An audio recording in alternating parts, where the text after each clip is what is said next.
High heels look very elegant on women. They are a torture to wear, but women willingly do this torture to themselves. What would you think if I told you that high heels were actually developed for men?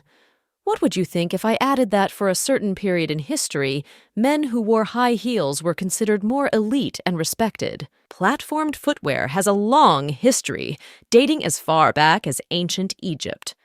Although they do not resemble heels as we know them today, the existence of these shoes can be traced back to as early as 3500 BC. In ancient Egypt, wearing very thick-soled sandals was an indication of upper-class status. Butchers in ancient Egypt also elevated themselves by wearing platformed sandals to keep blood away from their feet. The origin of high heels can be traced back to 10th century Persia, when soldiers wore them to help secure their feet in stirrups. Starting in the 10th century, the Persian cavalry wore galesh, a kind of boot with heels, in order to ensure their feet stayed in the stirrups. Heeled shoes also ensured the safety of Persian arrow-shooting riders, while standing up on galloping horses. This utility of the heel for horseback riders has been preserved in the Western cowboy boot. Wearing heels became associated with wealth because of its traditional connection with horseback riding, which was expensive and time-consuming. This practical use of the heel has set the standard for most horseback riding shoes throughout history and into the present day. Persian migrants brought the shoe trend to Europe, where male aristocrats wore them to appear taller and more formidable. In 1054, the Pope and the Patriarch of Constantinople mutually expelled each other from the church. In other words, they excommunicated. This event marked the beginning of the official religious separation between the Eastern Orthodox Church and the Western Catholic Church. As a result of this event, the Christian world was divided into East and West, and the two churches continue as different Christian denominations. You may ask, what does this have to do with high heels? After the Great Schism in the 11th century, the Pope notably began wearing red-heeled shoes. In 12th century India, a statue from the Ramappa temple depicts an Indian woman's foot clad in a raised shoe. During the medieval period in Europe, both men and women wore wooden pattens under or around their shoes to raise themselves out of the dirty and excrement-filled streets. The Chopin combined this with the shoe, reaching heights up to 30 inches, 76 centimeters by 1430. Venetian law later limited the height to 3 inches, but this regulation was widely ignored. At the end of the Elizabethan era, cavalier boots were introduced for riding. These originally had relatively low heels, but by the time of the English Civil War, stacked heels for men of up to 2 inches were common. A 17th century law in Massachusetts announced that women would be subjected to the same treatment as witches if they lured men into marriage via the use of high-heeled shoes. The first recorded instance of a high-heeled shoe being worn by a woman was by Catherine de' Medici in the 16th century. She was about 150 centimeters tall, and it is said she wanted to appear taller at her wedding. The pedestal-like Chopin of the late 15th to the early 17th centuries transformed the upper-class European woman into a towering figure. Especially popular in Venice, the shoes were so exceptionally high, sometimes up to 54 centimeters, that maids were used as crutches. Chopins were completely hidden under skirts.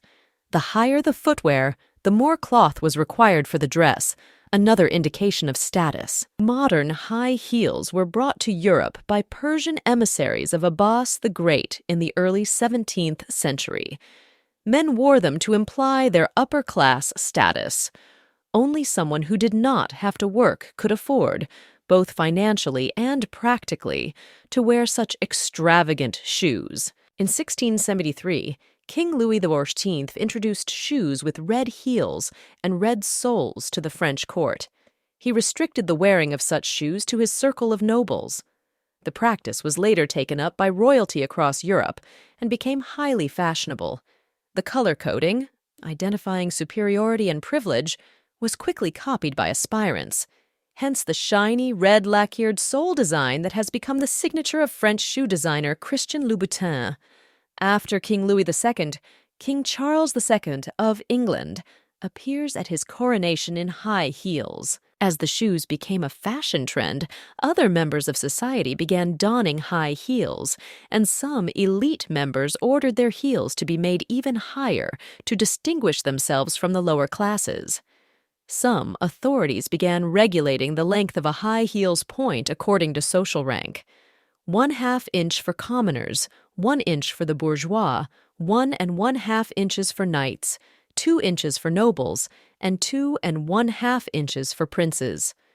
As women began to wear heeled shoes in the mid to late 17th century, societal trends moved to distinguish men's heels from women's heels. Chinese foot binding, a practice which largely didn't die out until the early 20th century, resulted in a mincing gait similar to that produced by modern high heels.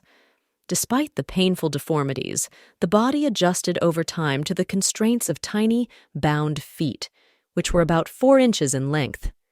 Under the Manchu Qing dynasty, most wealthy Han women had bound feet with lotus shoes, but some women wore platform shoes elevated, like many Chopin, at the center of the sole rather than at the heels. In early 17th century Europe, high heels were a sign of masculinity and high social status. Towards the end of the century, the trend began to spread to women's fashion. The design of the high French heels from the late 1600s to around the 1720s placed the wearer's body weight on the ball of the foot and was decorated with lace or braided fabric.